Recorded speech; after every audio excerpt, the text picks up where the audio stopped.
War. After 3 numbered games and countless spin-offs, the franchise is getting a soft reboot.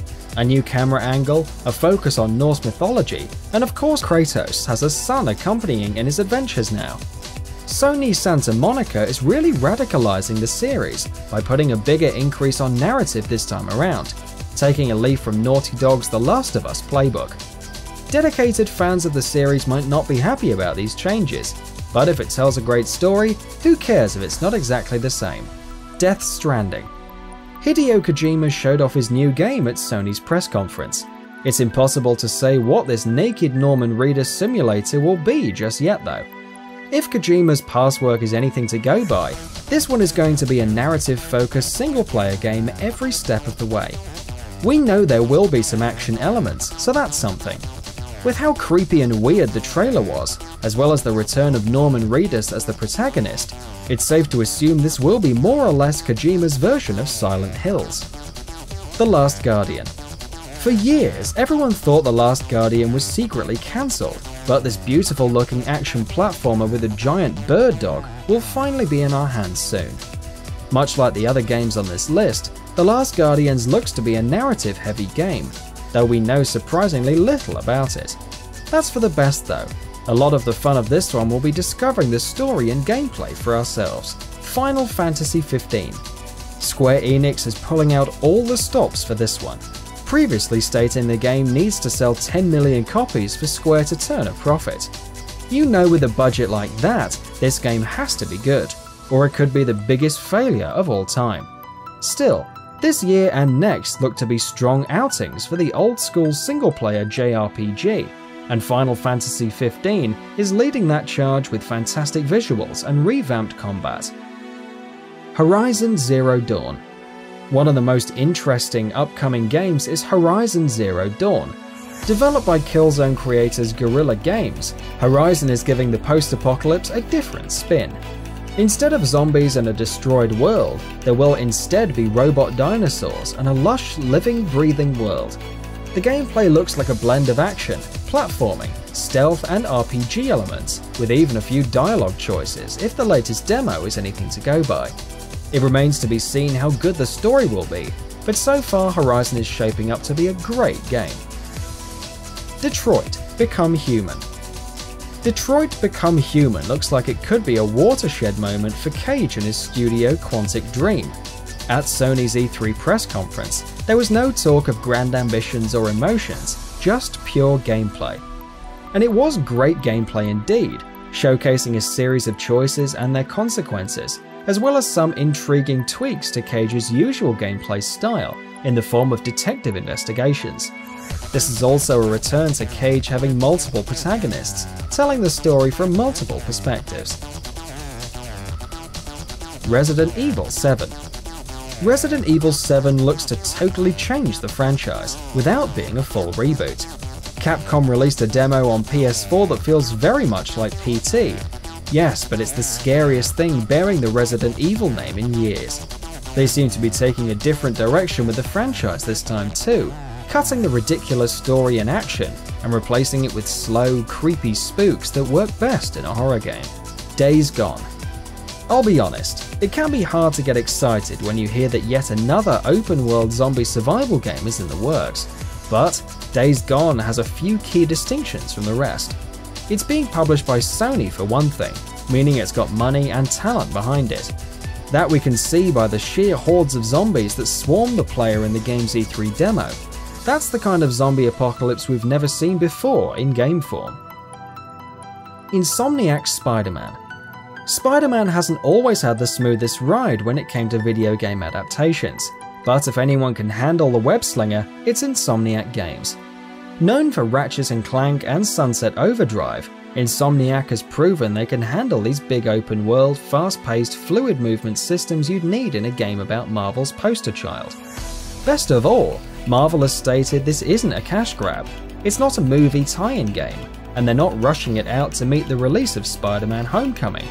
So, if anyone can nail the feel of fast web-slinging movement, it should be Insomniac. Gears of War 4. Like many games on this list, Gears of War 4 is more of a soft reboot than a true sequel, though it is that as well. Series protagonist Marcus Phoenix is now a father, a new player's son years after the events of the third game. If you're a fan of the Xbox and don't like Halo's focus on multiplayer antics, or Gears' previously meh story, then this is one for you. Scalebound. Hey look, an upcoming Xbox game that isn't Gears of War or Halo. It must be Christmas. Scalebound is a dragon fighting and riding action game from the hallowed halls of Platinum Games. But don't be fooled. At first glance, this doesn't appear to be Platinum's usual shtick. The combat is slower and more methodical, and you have to accurately place your arrow shots to take down these massive beasts. You get to ride dragons as well to defeat these giant monsters. So imagine a cross between Shadow of the Colossus and Panzer Dragoon, brought to you by the people who made Vanquish, complete with cheesy music and writing. Assassin's Creed Empire. The first game on this list we don't know anything about. The most important thing to understand, and possibly even the most exciting, is that Ubisoft is finally taking a break from Assassin's Creed, however temporary. They've been releasing AC games every year since the second, but not this year. Instead, they're going to use the time to completely revolutionize Assassin's Creed. The first big step is, allegedly, setting Empire in ancient Egypt, and might incorporate biblical elements if some leaks are to be believed. Dead Rising 4. Dead Rising has always been a great game to pick up and play, brainlessly mowing down equally brainless living dead. Things took a sour turn in Dead Rising 3 when it was stated that the developers were literally changing the game to be more like Call of Duty. But the fourth installment seems to be taking the series back to its wacky, wonderful roots. Much like Days Gone, there are an insane amount of zombies on screen at any given time, and the tools at your disposal to take them down seems to be at an all-time high for the series. It's good to have you back, Frank. Watch Dogs 2. Gone is boring protagonist Aiden, and in comes Marcus Holloway, who seems to genuinely enjoy what he's doing in this new Watch Dogs game. Throw in the new stomping grounds of San Francisco, an interesting set of characters, and improved gameplay, and you have everything a sequel should be and more. There are going to be some multiplayer elements in this one, but they're subtle, almost like an MMO. You can run into other players doing their own side quests and stuff and just ignore them if you want, or turn off online mode entirely to be truly by yourself. For Honor. For Honor looks to be like a blend of Dark Souls, thoughtful dueling, and Dynasty Warriors hack and slash hordes of enemies approach. While that not might sound too spectacular on its own, it's actually pretty unique once you see it in action. It takes just enough from those two while providing its own local flavour to make it really stand out from others like it. If you want to scratch either of those itches with a new game, or get into one of those games with a nice entry-level kind of game, look no further. Mass Effect Andromeda. Mass Effect has always had a large fanbase, and for good reason. It's a classic space opera that geared specifically towards role-playing and single-player action.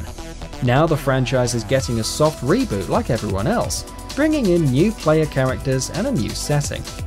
You now play as Ryder, someone BioWare described as a fish out of water, coming to terms with a new world and having to become either a hero or a villain, and eventually a legend. It's all pretty vague, so we'll have to see exactly what they mean by this. Respawn and Visceral's Star Wars games. If I can only say we don't know much about these games one more time on this list, this is the time to fire that shot. All we know about these two games set in a galaxy far, far away is what we learned from EA's E3 press conference. Visceral's Star Wars game got a few seconds of beautiful looking footage, bringing to mind the cancelled 1313 from a few years back. It's also the game being written by former Uncharted writer Amy Hennig. Respawn's Star Wars game on the other hand is a total mystery at this point though, Prey. Prey has a strong cult following, and demand for a new game has been going rapidly over the last few years, thanks to Bethesda constantly teasing. But finally we got our first glimpse at Prey 2. The first big surprise is that it's not Prey 2, in fact it's a reboot. I wasn't kidding when I said everyone is doing this now. Set in some kind of space station, you play as a dude whose eye is turning red. It's not much to go on, but it's been revealed that this is the game legendary writer and designer Chris Avellone left Obsidian Entertainment to create. His last few games in particular, Fallout New Vegas, Wasteland 2 and Pillars of Eternity, have been stunning. So whatever he's got up his sleeve in this space horror epic will likely be just that. Epic. Dishonored 2. We've known for a while that Arcane Studios was working on a sequel to Dishonored, but at E3 2016 we finally got to see it in action. You can play as Corvo from the previous game, or Emily, and they both have their own unique set of powers. They're both being voiced, as the story will be taking a bigger role in the sequel. It takes place 15 years after the events of Dishonored, and will partially take place in a new location, Karnaca, a bright and vibrant coastal city. There's even a uniquely presented time travel mechanic, which you can use to solve puzzles and sneak around enemies. Mafia 3. While not a reboot, Mafia 3 is seeing a massive overhaul as well. Gone are the days of the 1930s New York Italian gangster. Instead, you play an African-American Vietnam veteran, Lincoln Clay, returning to a city heavily inspired by New Orleans. When he returns home, he joins a gang, but the gang is almost completely wiped out by the Italian mafia in the city.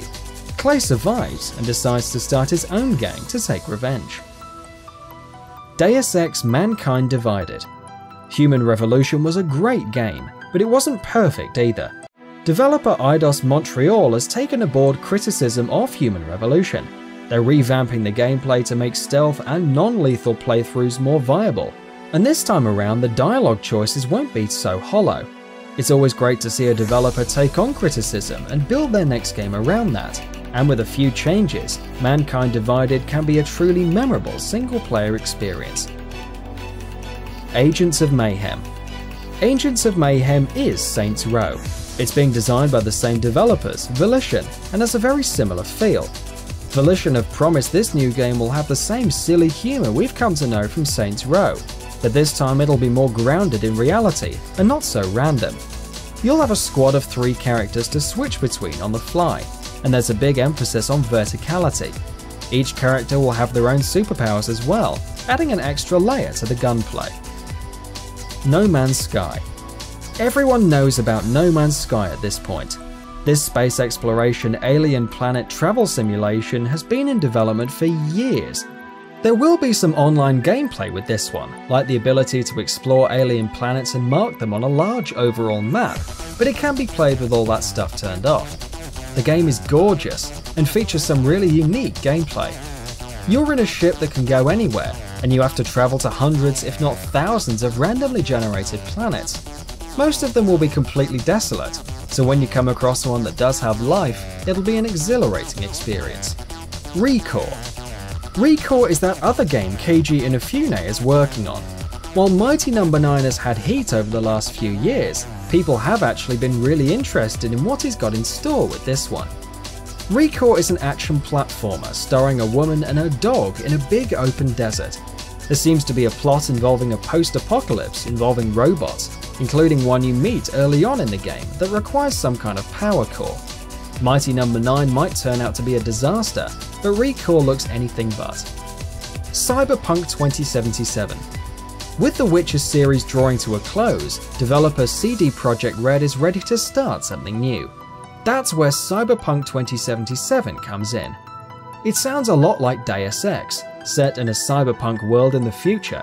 There will doubtlessly be robots everywhere, as well as CDPR's typical great writing, characters, and a beautiful open world. Details are scarce, but the setting and the developers behind it are more than enough to make this one interesting. Only problem is, we're likely not going to be seeing it until 2018 reportedly, which feels a lot like 2077. Shenmue 3. Shenmue 3 was bizarrely absent from E3 this year, which is a shame. It's still early in development, but it's been a year after the triumphant return of the franchise at E3 2015, and we haven't seen nor heard a peep from it. Still, it has the potential to be something special. It's the first time we saw a Kickstarter campaign be featured at E3, and it's got all the big players from the previous games returning this time around. It'll be nice to finally see this trilogy come to a close, and hopefully it'll spawn more games like it, which is still something that hasn't really happened yet.